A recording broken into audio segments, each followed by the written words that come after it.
All right, thank you so much for joining us today. My name is MG Govia. I'm the Education Outreach Liaison of OKA11, and I'm joined by Tux Jackson with Plains All American. And we are doing our Digging Deep with OKA11 podcast today. And we have a lot of information to share with you. So looking forward to this conversation. Tux, do you mind telling us a little bit about you and your role with Plains All American? Yeah, thanks, MG. My name is Tux Jackson. I'm the damage prevention supervisor for Plains All American Pipeline. That has to deal with, obviously, with OKA1, one call, and then also public awareness as well. So, Oklahoma, that's a big part of where we operate in, obviously with the Cushing terminal. So, I'm glad to be on here. Thanks so much, buddy, for inviting me on here. Obviously, this is Safe Digging Month, so I definitely wanted to get the word out this month and just have a chance to talk a little bit about damage prevention with you, buddy. Not that we don't talk all the time anyway. So. Right, exactly. Yeah. We keep each other busy, that's for sure. Yes, sir. One of the ways that we stay busy is obviously, like you said, this month is National Safe Digging Month. It's April. The podcast may or may not be published before the end of the month, but National Safe Digging Month is huge for us. There's other public awareness events and damage prevention efforts that we do. Can you tell us a little bit about the day in the life of Tux and how you do your job and how you do it? Oh yeah, man. So basically, we have 6 divisions within Plains that we each have a damage prevention representative in each one. And here in Oklahoma specifically, this is one of my, I think, 8 states that I cover within our mid-continent division. So basically, having that two-way conversation with excavators, first responders, public officials, and then just affected public in general, right? So that's a huge part of what we do. And then obviously making sure that our field personnel is trained correctly in the art of line locating and completion of line locates through our ticket management system. So, having that in-field activity is a big part of it as well. Conducting work-alongs, doing outreach with the public as well. Just kind of, making sure that we're having that public awareness with our stakeholders, and then at the same time making sure that on our side of the spectrum, right, that we're trained properly, that our guys know exactly what they're locating, how they're locating, and then making sure that all the one call tickets coming in get completed on time, because we want to make sure not only that we don't have any damages, right, but at the same time the excavators get to do their jobs on time. So that's a big part of it, man. And then we also have, like I said, the community outreach portion, which is a lot of involvement with the community, sponsorships or, events and things like that. Obviously the last year, man, it's been tough because of COVID, but excited that we're starting to kind of shift towards the way of not having to worry about that anymore and get out there and be able to have that relationship again. So.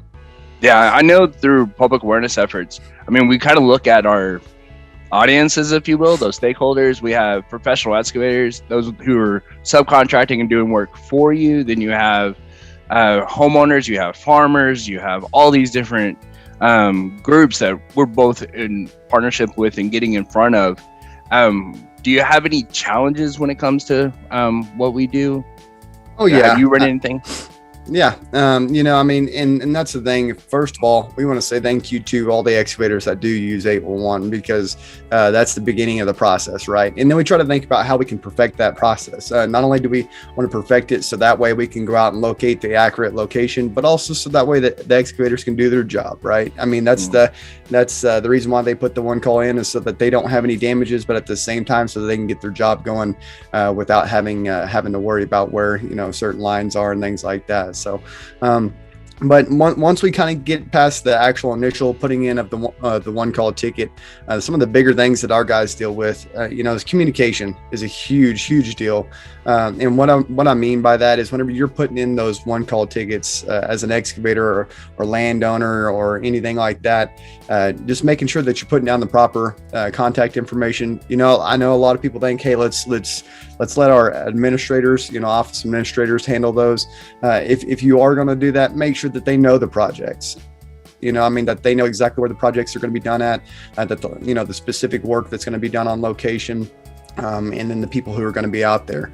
And the only reason why I say that is a lot of times we'll call, our guys will call, trying to get specific information, and office administrators may not even know which location it is. So, we definitely would rather have somebody who's going to be on site, have that, that contact information to them. I know a lot of people don't like to do that because of maybe the amount of work that they have to do when it involves that, especially if you submit a lot of one-call tickets per day, right? So totally get that, but just make sure whatever contact information you're putting in there, that the guys or the people are able to give specific location and site descriptions and things like that, and then of course the description of the work. So that's a big one. Another one is whitelining. I know that's been a big push in a lot of one call centers, right? Is whitelining and being able to a locator to be able to show up on site, the location be marked out correctly, so that way whenever they get out there, minimal conversation needed. You already see where the dig site's going to be, and that makes it easier for the guys who are doing the locates, but also it makes it easier for the company that's going to be doing the excavation work, right? Because a lot of times, they get out there and they can clear it out, within minutes if they can see where the dig site's going to be, and it's going to be like, for instance, with our right of ways. It's 25 foot on each side of the line for most of our pipelines.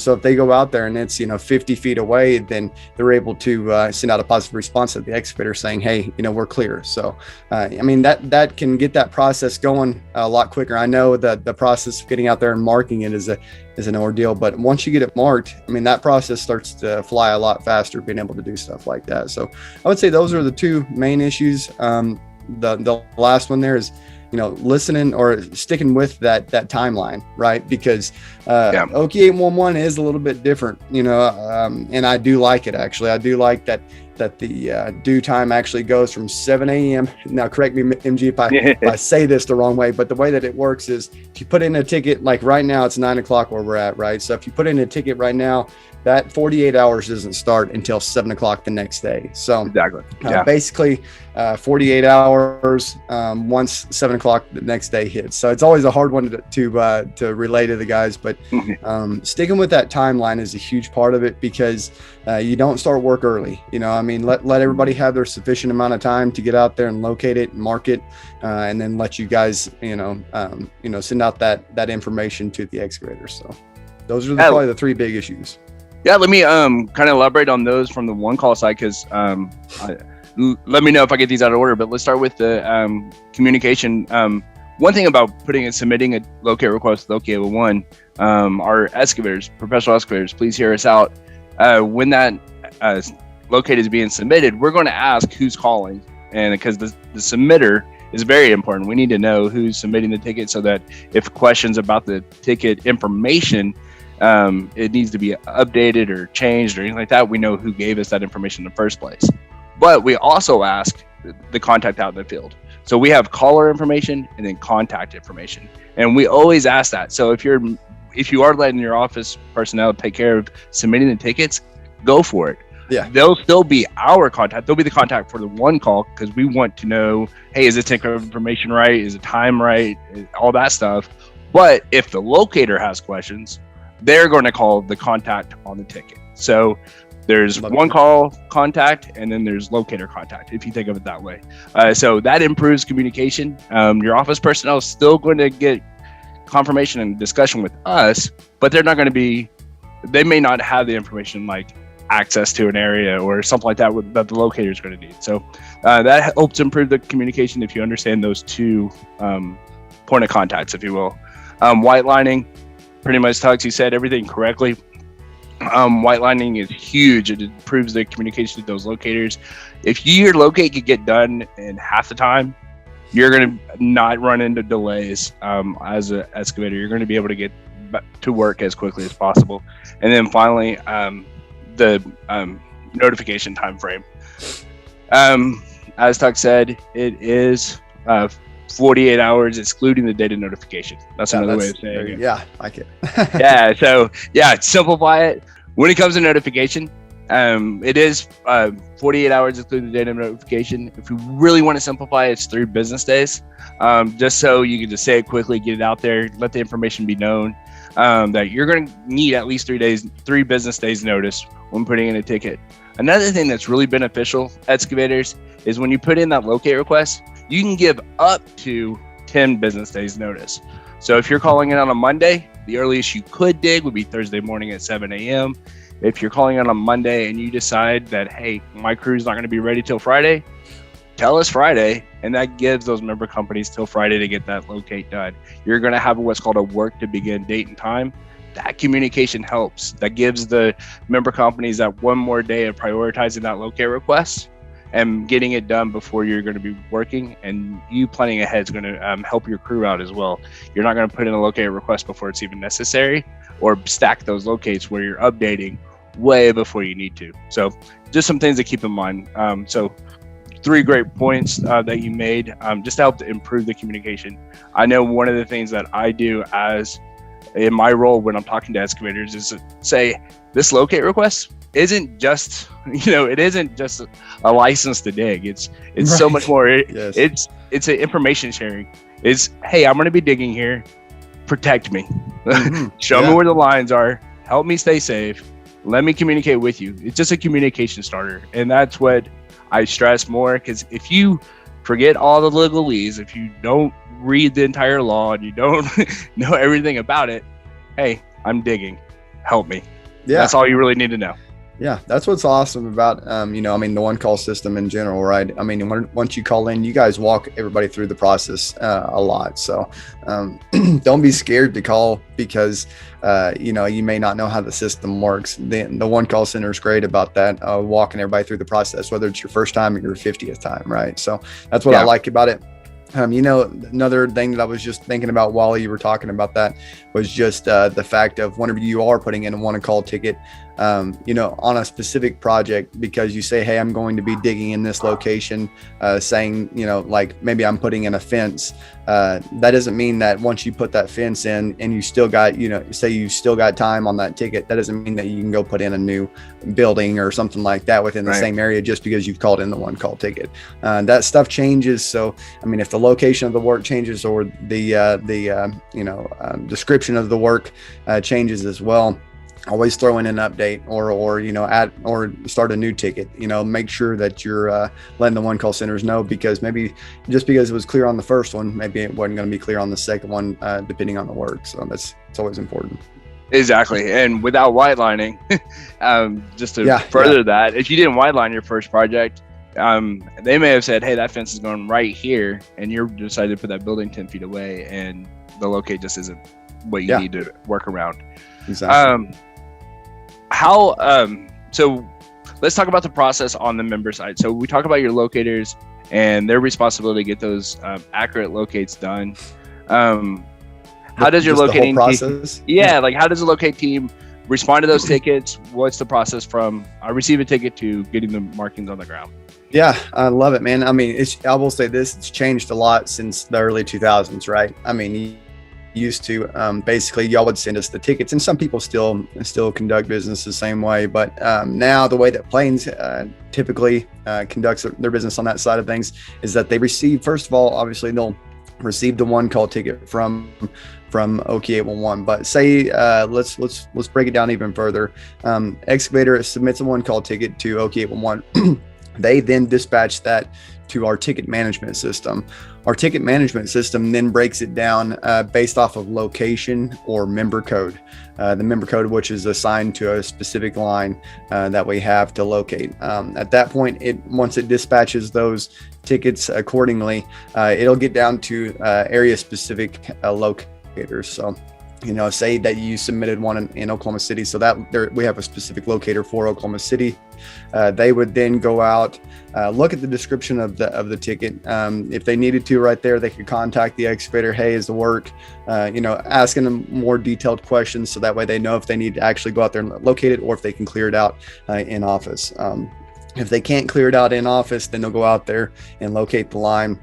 At that point, we've got the equipment that we use for our line locating. They do direct hookup method, which is actually where they actually directly hook up to a test lead out in the field and be able to locate the pipeline very accurately that way. So that's the way that they do it. And then obviously they're going to put down their markings. Our markings are going to typically be yellow because we are a crude oil pipeline company, especially in Oklahoma. That's what you're going to see. So we would use yellow markings and yellow paint. So you're going to see the Plains pipeline, wording on there with crude oil pipeline. And then obviously we're going to communicate if we have to do a marked line locate according to OCC, obviously.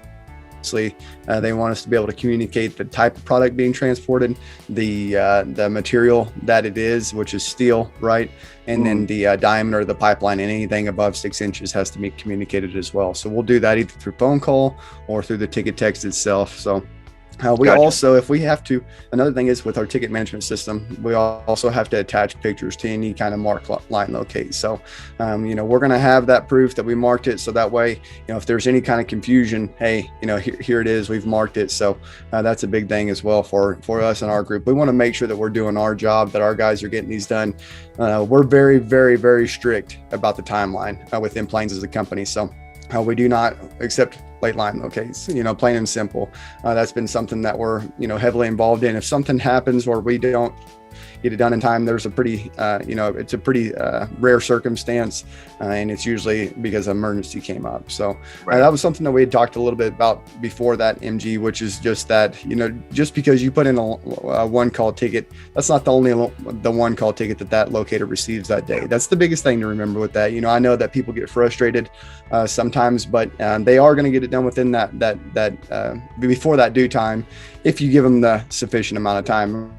Emergency locates, things like that, obviously that's a different topic. But with a routine ticket, normal ticket, they're going to get it done before the 48-hour time period, or the 1 day or the 2 days after 7 a.m. the next day. I guess all those words.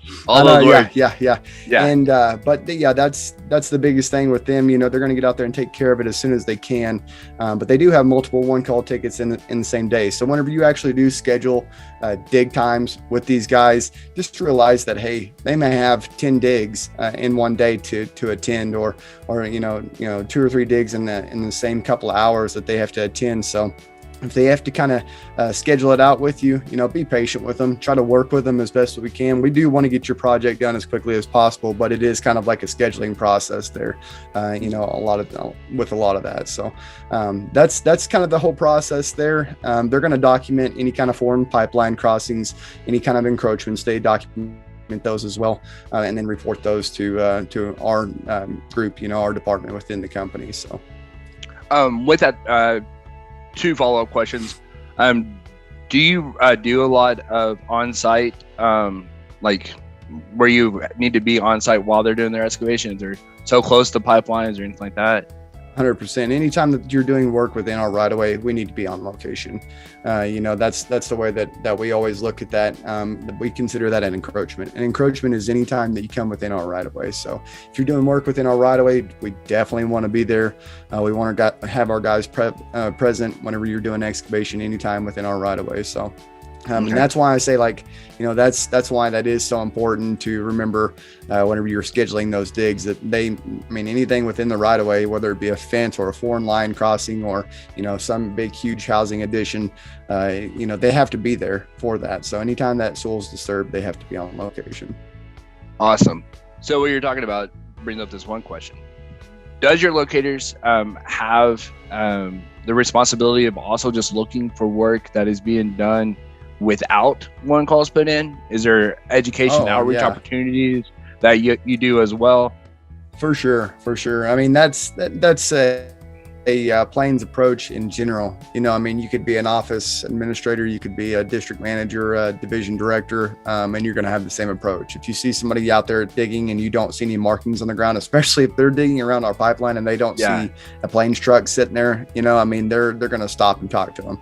But not only that, but we try to find different ways to not catch, but inform. You know what I mean? Right. We want to be out there to, a lot of times it's people who maybe don't know about the 811 process, or maybe, didn't realize that they were digging over top of a pipeline. Stuff or within a right of way. So we always take that chance to inform them. Obviously we're going to stop them. Hey, we've got a pipeline here. You got to stop digging.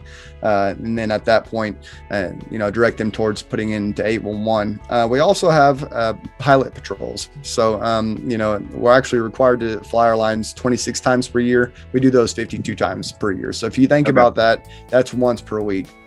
So our guys are out there once per week flying. That's a manned aircraft flying our pipelines. So now if you see one of those planes flying directly over the pipeline, now you'll know what they're doing. So they're actually looking for any kind of unauthorized activity, any kind of concerns that may be involved with our pipelines. So so anytime that they say that they get out there and they see they come to a point where if they see like let's say a tractor or a skid steer that's parked near our right of way, they're going to report that. So they're going to report that to our locator in the area. They're going to go out and investigate it right away. So we get those all the time. Our guys always have to deal with that. They're having to go out. So that's another thing to think about is if you're out there doing unauthorized work, there's a huge process that comes into play just by you having equipment parked near the right of way, because we are so protective over our lines. We're very, we look at ourselves as a very safe company. So that's part of the process, is making sure that we protect our lines, make sure that no unauthorized activity is happening on our lines. So they're going to notify our locators. Locators going to go out, stop work, tell them to call into 811, put in a ticket before any further work is done. So perfect. And I don't want something to be missed in all of this. Through our conversations and our partnerships, one thing that we've always stressed is, we can talk about our member companies, whether it's planes, whether it's an electric company, whether it's a water company, telecommunications, it doesn't matter. We do want to protect those utilities and those transmissions of whatever product it is. It makes sense to do that, but ultimately we're doing it for the safety of these excavators. 100%. We want the job to get done, and we want people to be able to come back to work tomorrow. So we don't want to lose that in this conversation. We're obviously talking about the damage prevention side of things, but excavators, we care about you. We want you to be safe, and we want you to be able to provide for your family and keep going to work. So don't let that get lost in this conversation, please. We look at it as, we're definitely on the pipeline side of it. And that's the way that we look at it is making sure that we protect our pipelines. But at the same time, you're able to give a little bit of information just from the excavator side on what they deal with. And the only thing I've got to ask you is kind of, do you know of any kind of concerns or issues that excavators kind of come away with, that they kind of say, hey, I'm dealing with this. Can you not help us get this done from the pipeline side of it? Maybe I can shed a little bit of light on why maybe we're having those issues, or be able to communicate that back to pipeline operators. Yeah, the one thing that I've seen with excavators that are calling me up with difficulties is going to be around those large projects that they put in, those 5, 10, 20 mile projects where your pipeline may be more than half of it. And so because of just sheer size of the scope and timing, they run into difficulties. It does get located, but maybe the communication it lags or something like that along those updates and stuff like that. So can you elaborate how Plains handles those large projects that are taking place near your facilities? Oh, that's a great question. First of all, again, I'm always going to say thanks for putting those one call tickets in out of the gate, because there's a lot of housing additions and stuff that we come up on because you start to see them stake it out, and so then you have to make that contact with them. So first of all, thank you so much for putting those kind of projects in, because those are the most important ones, or the big projects, because if they have to rearrange that, or if people buy property with the expectation to install housing additions, or to put in business or something like that, and then they can't, that's a pretty substantial purchase for something like that. So no, great question. So basically the way that we would handle that First off, right out of the gate, the best thing that I can tell you is, again, I'm going to come back to this every time. There's a reason why that there's an OK, or why there's a one call process. Once you put that ticket in, put great information in. Be very descriptive. The more information that you can put in that one ticket, that one little, section of that ticket, it's going to help. It's going to help tremendously. It's going to keep you from receiving a billion phone calls. It's going to keep from delaying the actual locating process. And again, I'm going to say this as well, is the white lining. And obviously with big projects, that's stakes. That's, anything that you can put out there that gives a locator reference points to go off of. The worst thing that you can possibly do, the one thing that's going to delay you as much as possible, that's going to delay the project more than anything, is the guy that goes out there to do his locate, nothing's marked. He's going to walk away, and he's going to say, hey, I don't know where your project is, so I can't mark it until you can tell me where the project's going to be out here on location. No. So you're going to get that all the time. And so that is going to delay those projects. So the biggest thing is that I can tell you is go out there, mark your projects, especially whenever you're doing a big project like that, you don't want it delayed. So the first thing I'm going to tell you is first, go out there and mark your project. Mark your project as best as you can to where you think that the project is going to be, or the excavation's going to occur. Number two, put in your one call ticket as quickly as possible. So put it in with the correct information, be very detailed in it. If you can do those two things, I promise you your projects are going to go a lot smoother, especially with our company. That's the two biggest things that come into play there.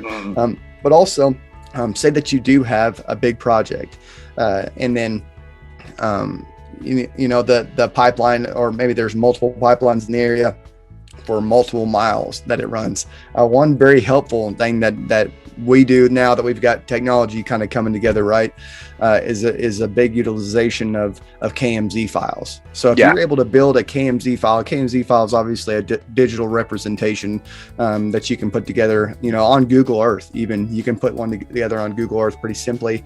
You can measure it out. Being able to put something together like that. I know that's getting a little advanced, but with big projects like that, if you can learn how to do those kinds of things and send those KMZ files to pipeline operators, because they'll request those, they can overlay that on top of our pipelines that we have in KMZ file form, right? And then we can actually see the locations that we need to actually specifically mark out for you guys. So those are some of the ways to kind of move those projects along, get that information out there, and then be able to get it located as quickly as possible, so that way you can move on with your business. So I don't want to suggest that KMZ is a replacement of whitelining at all, because being on the field of those reference points, that's huge. That's what the locators are going to visually see in front of them on the ground, right? But those KMZ files, they're huge. They're great bonus information to help out. And excavators, as you're putting in your locate request, especially for those large projects, let the customer service representative, or if you're doing online, type in, I have a KMZ file or I have mapping file available upon request. The first thing that's going to happen is someone's going to call and go, hey, give me that file, because that's going to help so much. So let us know if you already have it. That's going to help that process as well, instead of us I'm glad blindly calling. I am glad you said that as well, which is just that. It does not take the place of whitelining. That's the number one thing. Do that before anything. KMZ file is more like an extra, but it is an extra that can speed up the process substantially for a lot of groups, especially for big projects. They don't have to go out there and look for every single stake. They can pull up that KMZ file map, or any kind of mapping. If you want to attach any kind of mapping, or to say that you have any kind of proposed mapping, that helps. So, but yeah, great point there. Definitely don't want to think that takes place of whitelining. So awesome.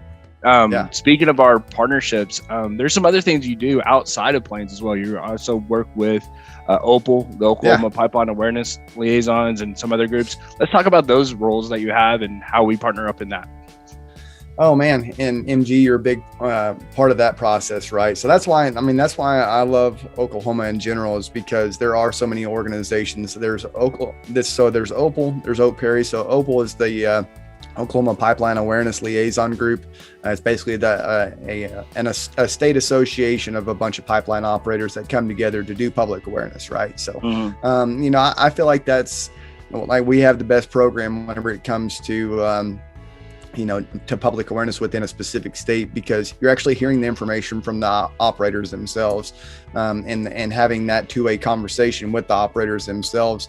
And basically what we do is we go out and have public awareness meetings, liaison meetings with first responders, excavators, general public, the public officials, schools, sometimes. We're a big part of the Oklahoma Youth Expo there in Oklahoma City. They do ag shows as well. So in these meetings, we always go in and we're doing public awareness with those groups, letting them know the hazards of pipelines and the proper way to put in one call tickets, just kind of awareness in general, right? We have training videos, with the Oklahoma Pipeline Awareness Liaison Group.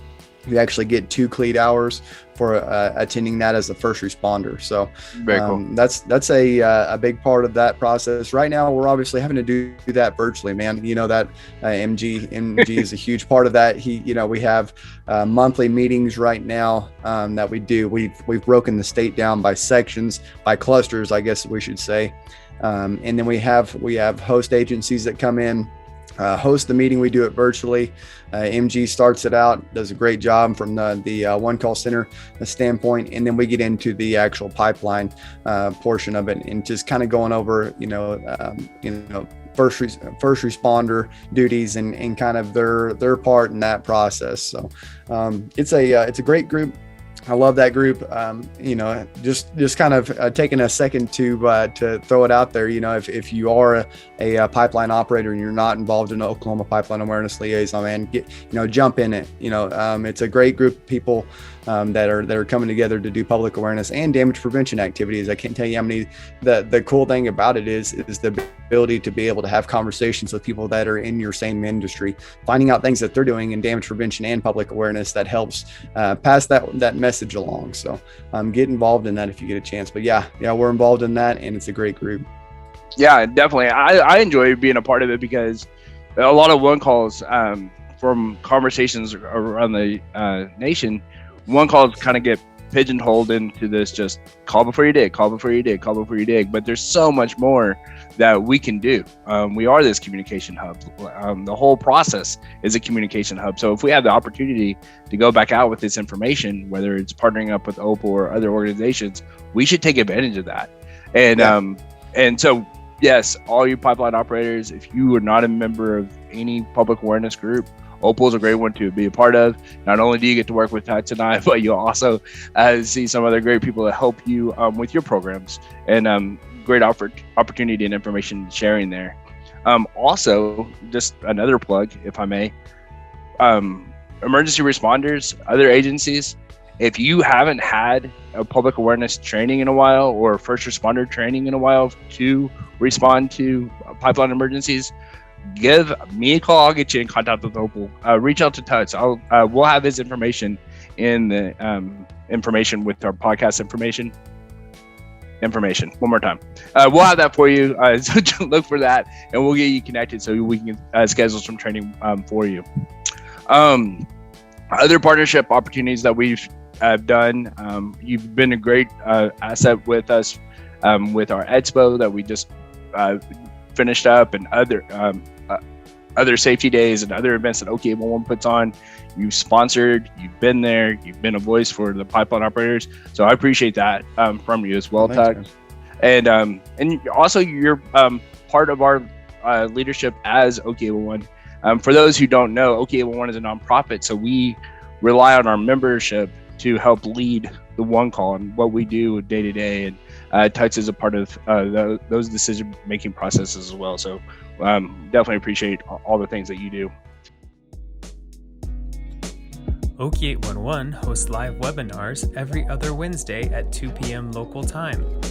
These webinars cover a wide range of safety topics for both members and excavators. If you attend our live webinar, you will receive a certificate of attendance. And if you aren't able to attend the live webinar, register anyhow to receive a recording of the webinar the following day. To check out our webinar schedule, go to the Education Events page on our website, okie811.org. If you have questions or suggestions for topics for future webinars, please contact us at education@okie811.org. Tux, we covered a lot today. I appreciate all the information you've shared. You're a great representative for planes. You're a great partner with all the safety and damage prevention that we do together, and I appreciate our conversation today.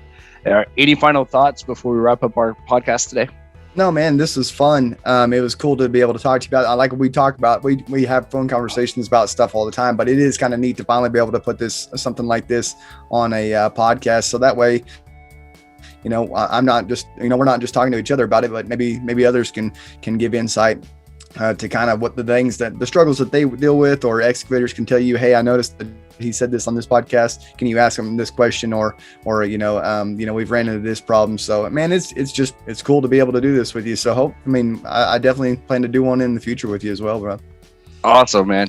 That's one thing that I stress to all of our audience, whether you're finding us on YouTube with our videos or you're listening to our podcast, we're just opening up communication. Yes, this is a recording, but if you have questions, if you need clarification or complaints, let us know. We want to provide the best service for you in the one call system. So reach out to me. The email address, super easy. You don't have to memorize my name. Just spell the word education at okie811.org. And if you have questions for Tux, just shoot them my way. I'll get you over to Tux. Otherwise, if you can see the description of the video or the podcast, his contact information will be there as well. Tux, I appreciate your time today. I hope you enjoy the rest of National Safe Digging Month. I look forward to August, right? A11 Day is going to be coming up, and I think, I'm confident, that some in-person activity is going to take place. I'm looking forward to it. So I'm awesome. Circle 811. Things are going to be good by then as well. So thank you so much for being a part of Digging Deep with Okie 811, and I look forward to talking to you soon. Thanks, MG. You have a good one, man. Thank you.